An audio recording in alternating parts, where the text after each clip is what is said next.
Dear students, welcome to my YouTube channel intent coaching classes. आज हम class 9th का chapter number 8 quadrilaterals उसकी exercise 8.2 start करेंगे। हमारी एक्सरसाइज 8.2 का फर्स्ट सम है ABCD is a quadrilateral in which PQR and S are mid point of the sides AB, BC, CD एंड DA. AC is a diagonal, show that SR parallel AC and SR is equal to half of AC. Second point है PQ is equal to SR and third है PQRS is a parallelogram. ठीक है, ये हमारे पास statement given है और हमें ये फिगर भी गिवन है।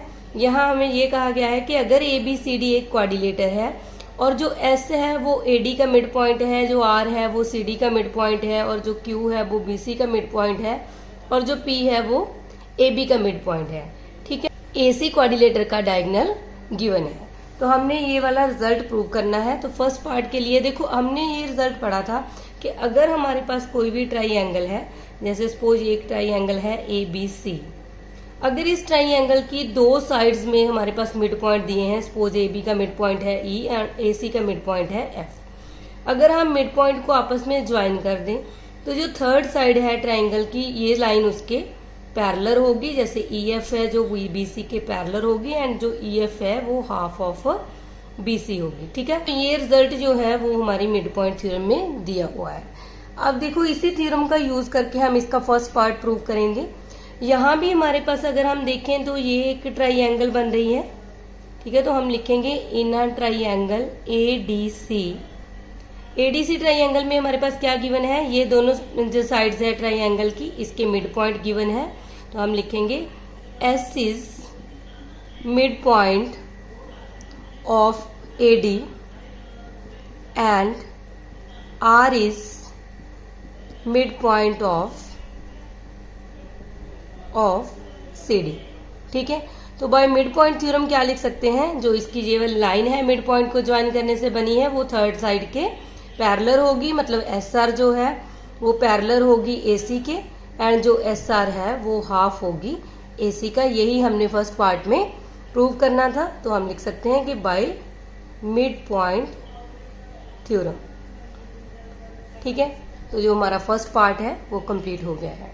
देखो, हमारा सेकंड पार्ट है, उसमें हमने प्रूव करना है कि जो PQ है वो SR के पैरेलल है। अब हमने अभी पार्ट प्रूव किया था फ्रॉम पार्ट 1। पार्ट 1 में हमने प्रूव किया है कि जो SR है वो AC के पैरेलल है एंड जो SR है वो हाफ ऑफ AC है। ठीक है, अब हम देखें तो ये भी एक ट्राइंगल बन रही है ABC। तो अब हम लेंगे इनर ट्राइंगल ABC, जो P है, P is mid point of AB and जो Q है वो BC का मिड पॉइंट है। ठीक है, Q is mid point of BC। तो बाय मिड पॉइंट थ्योरम क्या बनेगा, जो PQ लाइन है मिड पॉइंट को ज्वाइन करने से वो थर्ड साइड के पैरेलल होगी। PQ है वो पैरेलल है AC के एंड PQ जो है वो हाफ है AC का। ठीक है, बाय मिड पॉइंट थ्योरम। ठीक है, तो इसको हम मान लेते हैं ये हमारी इक्वेशन नंबर 1 है और ये है हमारी इक्वेशन नंबर 2। तो अगर हम देखें फ्रॉम इक्वेशन नंबर 1 एंड 2, देखो 1 एंड 2 दोनों में क्या है, जो यहाँ भी जो SR है वो हाफ ऑफ AC के इक्वल है, यहाँ भी जो PQ है वो हाफ ऑफ AC के इक्वल है, मतलब SR एंड PQ की वैल्यू आपस में इक्वल है। तो हम फ्रॉम 1 एंड 2 से लिख सकते हैं PQ है वो SR के। यही हमने प्रूव करना था। हमारा सेकेंड पार्ट कंप्लीट हो गया है। हमारा थर्ड पार्ट है, हमने प्रूव करना है PQRS इज अ पैरेललोग्राम। देखो, हमने अभी प्रूव किया है फर्स्ट एंड सेकंड पार्ट में कि जो SR है, ठीक है, वो PQ के इक्वल है एंड SR जो है वो पैरेलल है PQ के। ठीक है, देखो ये हमारे पास एक थ्योरम में गिवन है कि अगर हमारे पास कोई भी क्वाड्रिलेटर है, अगर उस क्वाड्रिलेटर का एक भी पेयर उसकी जो साइड्स है वो इक्वल आ जाए और पैरेलल आ जाए तो जो पूरी क्वाड्रिलेटर है वो पैरेललोग्राम बन जाती है। ठीक है, तो हम यहाँ से लिख सकते हैं कि PQRS is a parallelogram because in quadrilateral one pair of opposite sides are equal and parallel। ठीक है, अगर किसी भी क्वाड्रिलेटर में एक पेयर जो होता है उसकी अपोजिट साइड्स इक्वल आ जाएं एंड पैरेलल आ जाएं तो हम उसको बोल सकते हैं कि ये पैरेललोग्राम है। जो हमारा फर्स्ट सम है वो कंप्लीट हो गया है। हमारा सेकंड सम है ABCD is a rhombus and PQR and S are the midpoint of the sides AB, BC, CD and DA respectively. Show that the quadrilateral PQRS is a rectangle। देखो यहाँ हमारे पास क्या गिवन है कि ABCD एक rhombus है। हमें पता है जो रोम्बस होती है उसकी ऑल साइड्स इक्वल होती है। ठीक है, रोम्बस की सभी साइड्स इक्वल एंड पैरेलल होती है। सपोज ये हमारे पास ABCD हमने एक रोम्बस ड्रा कर ली। अब हमें कहा है जो P पॉइंट है, ठीक है, P वो AB का मिड पॉइंट है, तो AB का मिड पॉइंट है P, और जो Q है वो BC का मिड पॉइंट है, सपोज यहाँ Q आ गया, और जो R है वो CD का मिड पॉइंट है, यहाँ हमारे पास R पॉइंट आ गया, और जो हमारे पास S है वो DA का मिड पॉइंट है। ठीक है, तो हमने ये मिड पॉइंट ले लिए। हमने ये शो करना है जो मिड पॉइंट को ज्वाइन करने से PQRS बन रही है, PQRS। ठीक है, तो इसको हमने शो करना है कि ये हमारी रेक्टेंगल है। देखो रेक्टेंगल में क्या होता है, जब हमने PQRS को हमने रेक्टेंगल प्रूव करना है इस पार्ट में, to prove PQRS is a rectangle. Rectangle वो होती है जिसकी हमें पता है अपोजिट साइड्स इक्वल होती हैं और उसमें ईच एंगल जो है वो 90 डिग्री के होते हैं। ठीक है, यही होती है रेक्टेंगल। तो इसका मतलब यहाँ हमने ये प्रूव करना है कि जो PQ साइड है वो SR के इक्वल है और जो RQ साइड है वो SP के इक्वल है और ये सभी एंगल्स 90 डिग्री के हैं। देखो इसके लिए हम क्या करेंगे, सबसे पहले हमें ये पता है कि अगर ये इसका मिड पॉइंट है और ये R जो है वो CD का मिड पॉइंट है, हम मिड पॉइंट थ्योरम की बात करें तो वो ट्रायंगल पे अप्लाई होती है। ठीक है, यहाँ हमारे पास कोई भी ट्रायंगल नहीं बन रही, तो पहले हम ट्रायंगल बनाएंगे। हम क्या करेंगे, जो ये क्वाड्रिलेटर का डायगोनल है रोम्बस का उसको मीट करवा देंगे। तो अब ये हमारे पास एक ट्राइंगल बन गई। तो अब हम लिख सकते हैं in a triangle ADC S is mid point of DA and R is mid point of CD। ठीक है, तो बाय मिड पॉइंट थ्योरम हम क्या लिख सकते हैं कि SR जो है वो पैरेलल होता है AC के and SR half of AC by mid point theorem. ठीक है, सेम ये भी हमारे पास एक ट्रायंगल बन गई। अब in a triangle ABC P is mid point of AB and Q is mid point of BC। तो यहां से भी हम लिख सकते हैं जो हमारी PQ साइड है वो पैरेलल है AC के एंड जो PQ है वो हाफ है AC के। ठीक है, ये इक्वेशन नंबर 1 होगी, ये इक्वेशन नंबर 2 होगी। तो दोनों इक्वेशंस को अगर हम कंबाइन करेंगे फ्रॉम इक्वेशन नंबर 1 एंड 2, देखो यहाँ दोनों इक्वेशन से हमें लिख सकते हैं क्योंकि SR AC के पैरेलल है और PQ भी AC के पैरेलल है, इसका मतलब जो SR है वो PQ के पैरेलल है। और यहाँ से SR की वैल्यू भी हाफ ऑफ AC है और PQ की वैल्यू भी हाफ ऑफ AC है, तो हम लिख सकते हैं SR is equal to PQ। ठीक है, अगर किसी भी क्वाड्रिलेटर का वन पेयर हमारे पास पैरेलल एंड इक्वल आ जाए तो हम लिख सकते हैं therefore PQRS is a parallelogram. ठीक है, तो हमने इसको पैरेललोग्राम प्रूव कर लिया, लेकिन हमने PQRS को रेक्टेंगल प्रूव करना है। पैरेललोग्राम में भी क्या होता है कि opposite sides equal and parallel होती है, सेम हमने रेक्टेंगल में प्रूव करना था कि अपोजिट साइड्स इक्वल है। ठीक है, लेकिन अब हमने ये भी प्रूव करना है कि जो हमारा ये वाला एंगल है वो 90 डिग्री है। ठीक है, तो वो मैं नेक्स्ट पेज पे करती हूँ। ठीक है, अब हमने ये तो प्रूव कर ही लिया है कि PQRS इज अ पैरेललोग्राम। देखो अगर PQRS हमारे पास पैरेललोग्राम है तो हम लिख सकते हैं कि जो PQ साइड है वो SR के इक्वल है और जो RQ साइड है वो SP इक्वल है।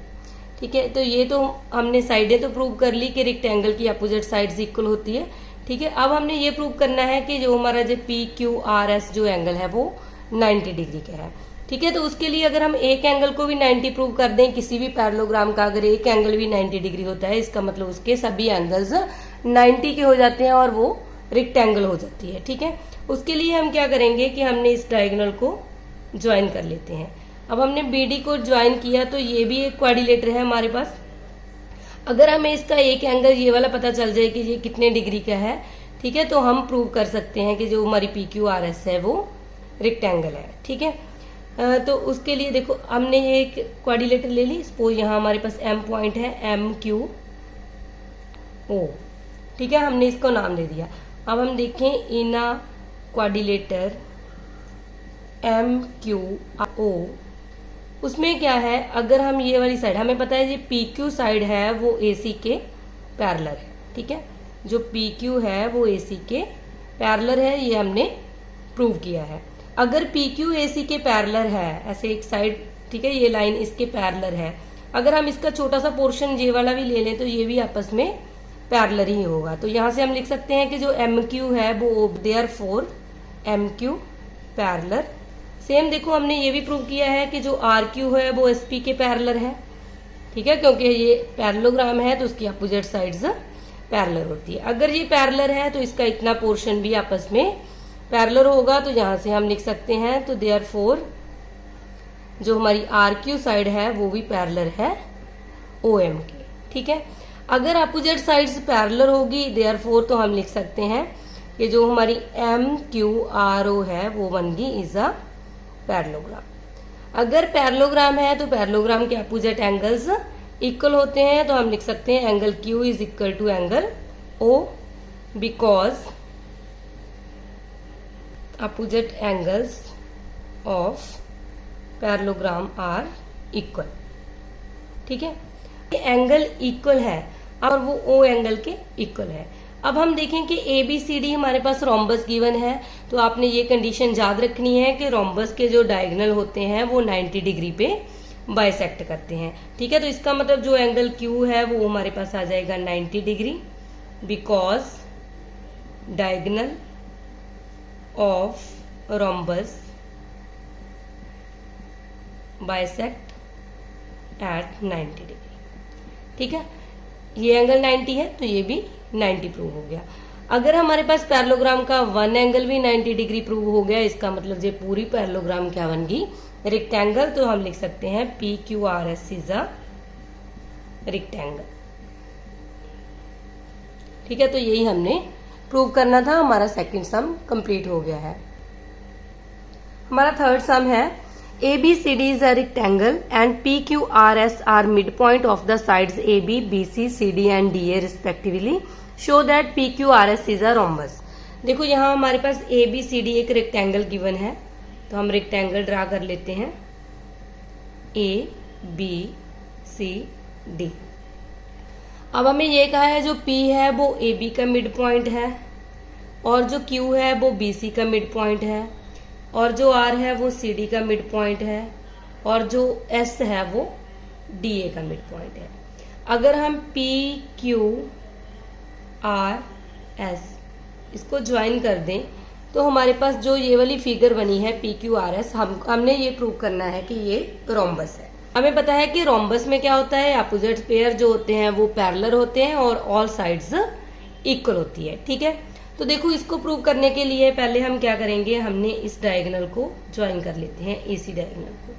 सेम अब ये ट्रायंगल बन गई तो हम मिड पॉइंट थ्योरम यूज करके PQRS है इसको पैरेललोग्राम प्रूव करेंगे, ठीक है। तो हम लिखेंगे in a triangle ACD S is mid point of DA and R is midpoint of CD। तो बाय मिड पॉइंट थ्योरम हम लिखेंगे SR parallel AC and SR is equal to half of AC, ठीक है, by mid point theorem, ठीक है। Same ये भी एक ट्रायंगल है।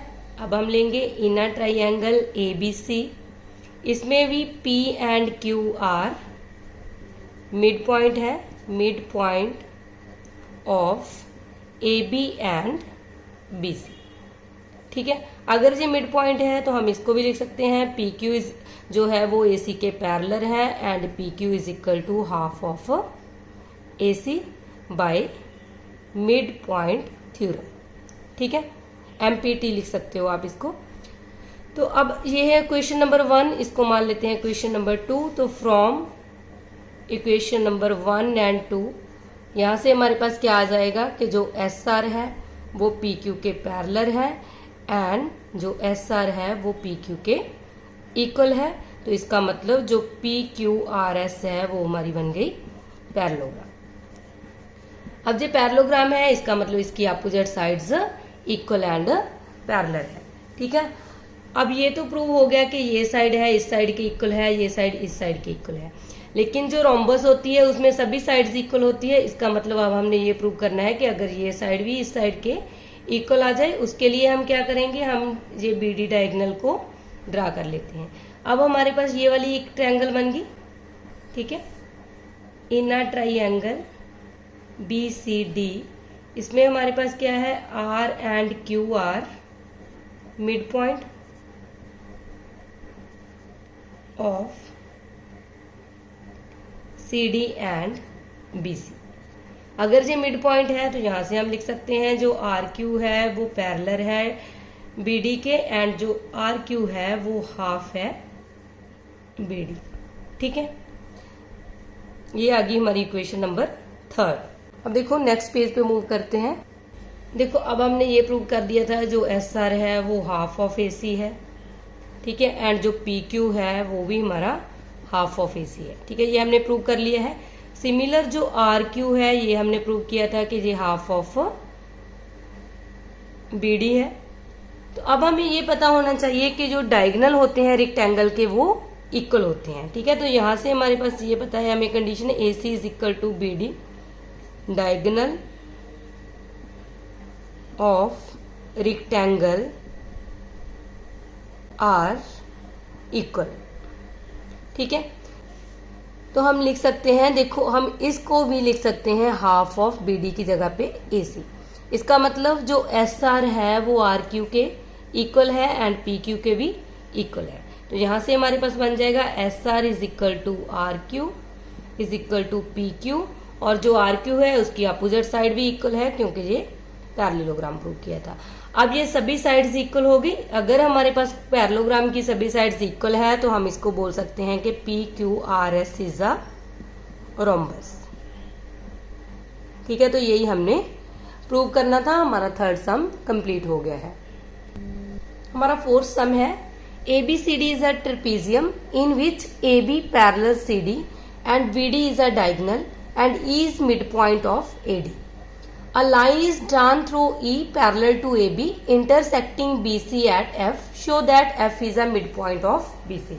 देखो यहाँ ABCD हमारे पास ट्रेपीजियम गिवन है और जो ये AB साइड है वो CD साइड के पैरेलल है और BD जो है वो इसका डायगोनल गिवन है। हमें कहा गया है कि अगर E मिड पॉइंट है इस AD लाइन का और अगर हम एक लाइन ड्रा करते हैं इस E पॉइंट से, ठीक है, सपोज इसका नाम दे दिया हमने F।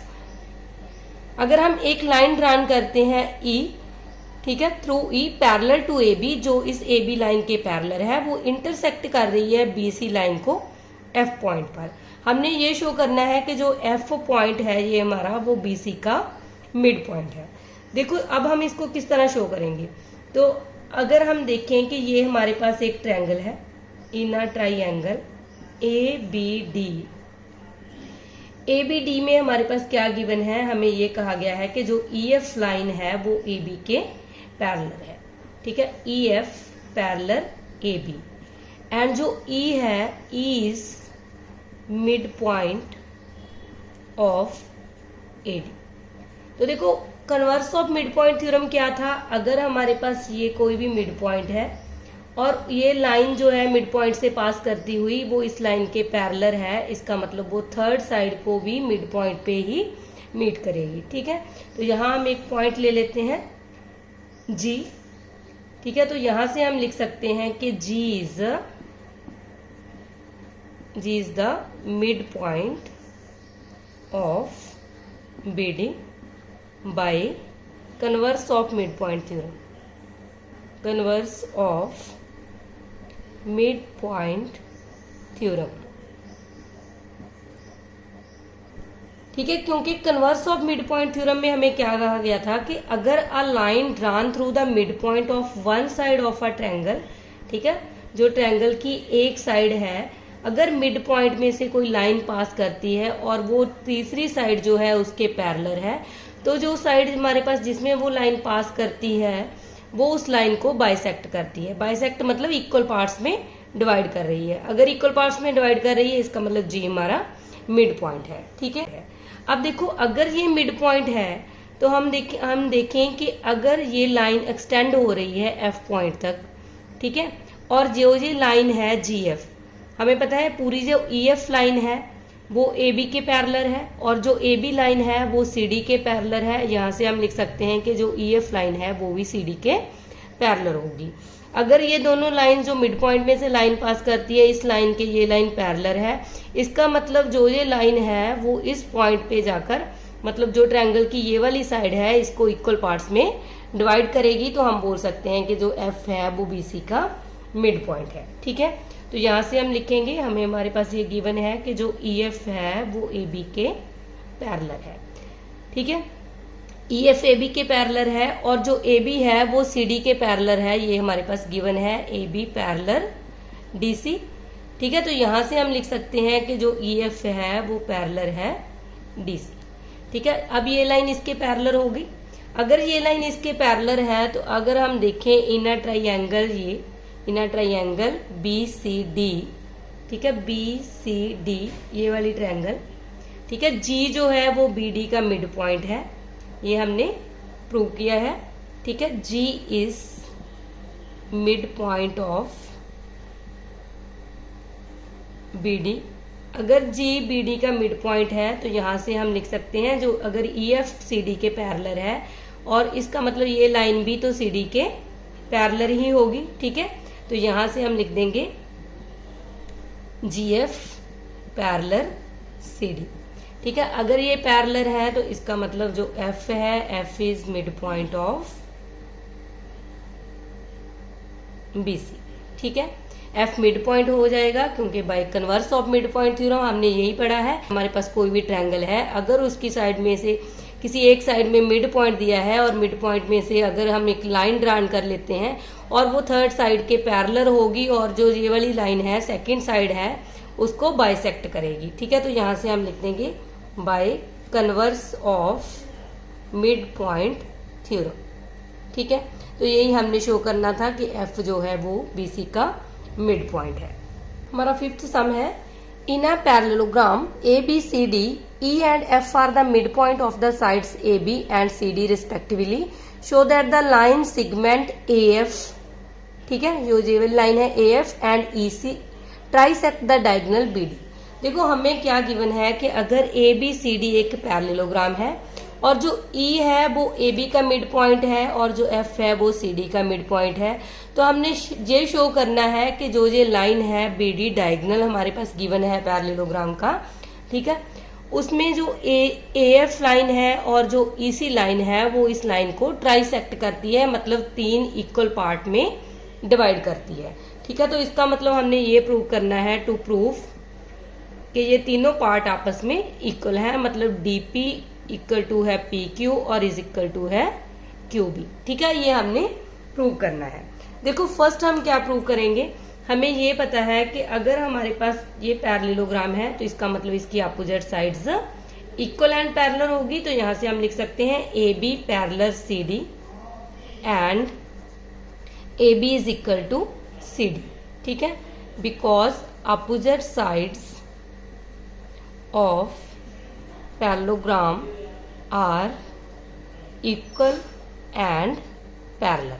ठीक है, इसका हाफ कर दें, हाफ ऑफ AB और हाफ कर दें CD का, तो भी तो ये पैरेलल ही होंगी। अगर पूरी लाइंस पैरेलल है उसका हाफ कर देंगे तो भी वो लाइंस पैरेलल रहेगी। और सेम अगर हम लिखें कि half of AB is equal to होगा हाफ ऑफ सी डी। अगर दो लाइंस आपस में इक्वल हैं तो दोनों का हाफ हाफ कर देंगे तो वो भी आपस में इक्वल होगा। ठीक है, तो अगर हमने इसका हाफ कर दिया, देखो जी ए बी लाइन है, इसका हाफ कर दें तो हमें पता है ई जो है वो ए बी का मिड पॉइंट है, तो यहां से हम लिख सकते हैं जो ए ई है वो पैरेलल आ जाएगी। सेम एफ जो है वो मिड पॉइंट है सी डी का, मतलब इसको दो पार्ट्स में डिवाइड कर रहा है अगर मिड पॉइंट है। तो अगर हम हाफ कर दें सी डी का, इसका मतलब जो जे एफ सी है, ठीक है, तो यहाँ से हम लिख सकते हैं जो ए ई है वो एफ सी के पैरेलल है।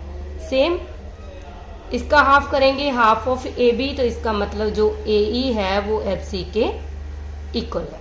ठीक है, तो अब यहाँ से हमारे पास क्या मिलता है कि अगर ये वाली लाइन और ये वाली लाइन आपस में पैरेलल हैं और इक्वल हैं, तो इसका मतलब जो ए ई सी एफ बन रही है वो भी एक पैरेललोग्राम बन रही है। ठीक है, तो यहाँ से हम लिख सकते हैं A E C F is a parallelogram.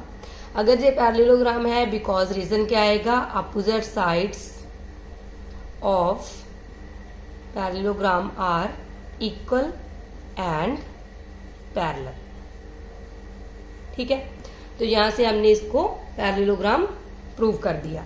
देखो अब हम नेक्स्ट पेज पे मूव करते हैं।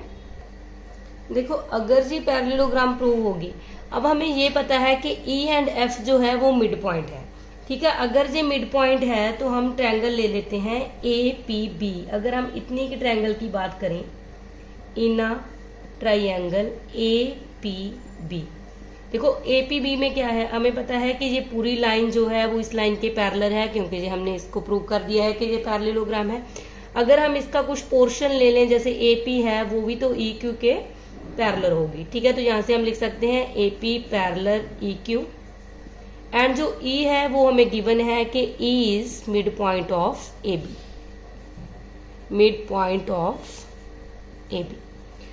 ठीक है, तो by converse of mid point theorem क्या था, अगर किसी ट्रायंगल में हमारे पास जो मिड पॉइंट है उसमें से एक लाइन ड्रान करते हैं, वो थर्ड साइड के पैरेलल है, इसका मतलब वो जो इस साइड है इसको बाइसेक्ट करेगी और यहां से हमारे पास क्या बन जाएगा, Q is mid point of P B. ठीक है, तो यहां से हम लिख सकते हैं Q is midpoint of PB by converse of midpoint theorem, converse of midpoint theorem। ठीक है, अगर Q इस PB लाइन का मिड पॉइंट है तो यहां से हम लिख सकते हैं कि जो PQ साइड है वो QB साइड के इक्वल है। ठीक है, सेम अगर हम ये वाली ट्रायंगल की बात करें, inner triangle D Q C, इसमें भी हमारे पास क्या है कि जो क्यू सी लाइन है वो पैरेलल है पी एफ के, एंड जो एफ है, एफ इज मिड पॉइंट है, mid point of C D. ठीक है, एफ इस लाइन का मिड पॉइंट है, इस लाइन एफ मिड पॉइंट से एक लाइन ड्रान करते हैं, वो इस लाइन के पैरेलल है, इसका मतलब इस लाइन को डी क्यू लाइन को ये बाइसेक्ट कर रही है। ठीक है, तो यहां से हम लिख सकते हैं therefore P is mid point of D Q by converse of mid point theorem. ठीक है, तो अगर P मिड पॉइंट है इस डी क्यू लाइन का, तो यहां से हम लिख देंगे dP is equal to P Q. अब इसको मान लेते हैं इक्वेशन नंबर 1 और इसको मान लेते हैं इक्वेशन नंबर 2, तो हम लिख सकते हैं फ्रॉम इक्वेशन नंबर 1 एंड 2।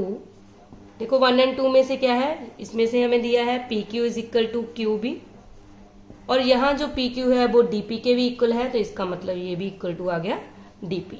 हमने प्रूव करना था कि ये तीनों पार्ट आपस में इक्वल है। ठीक है, तो यहां से हम लिख सकते हैं कि A F and E C trisect B D. ठीक है, तो यही हमने प्रूव करना था। हमारा 5th सम कंप्लीट हो गया। हमारा 6th सम है A B C is a triangle right angle at C, a line through the midpoint M of the hypotenuse A B and parallel to B C intersect A C at D. देखो इसमें हमें क्या given है कि ए B सी एक triangle है हमारे पास, right angle triangle. ठीक है, और जो सी पॉइंट है उस पे हमारा राइट एंगल बन रहा है, इसका मतलब यहां हम ले लेते हैं ए बी पॉइंट। और हमें ये कहा गया है कि जो हमारी लाइन है through the mid point of M of the hypotenuse M, इसका जो मिड पॉइंट है एम, ठीक है, उसमें से जो एक लाइन हम पास करते हैं, ठीक है, सपोज ये हमारा डी पॉइंट है और जो एम डी लाइन है वो बी सी लाइन के पैरेलल है, मतलब वो ए सी लाइन को इंटरसेक्ट कर रही है डी पॉइंट पे, ठीक है। तो फर्स्ट पार्ट है हमने शो करना है कि D is mid point of A C.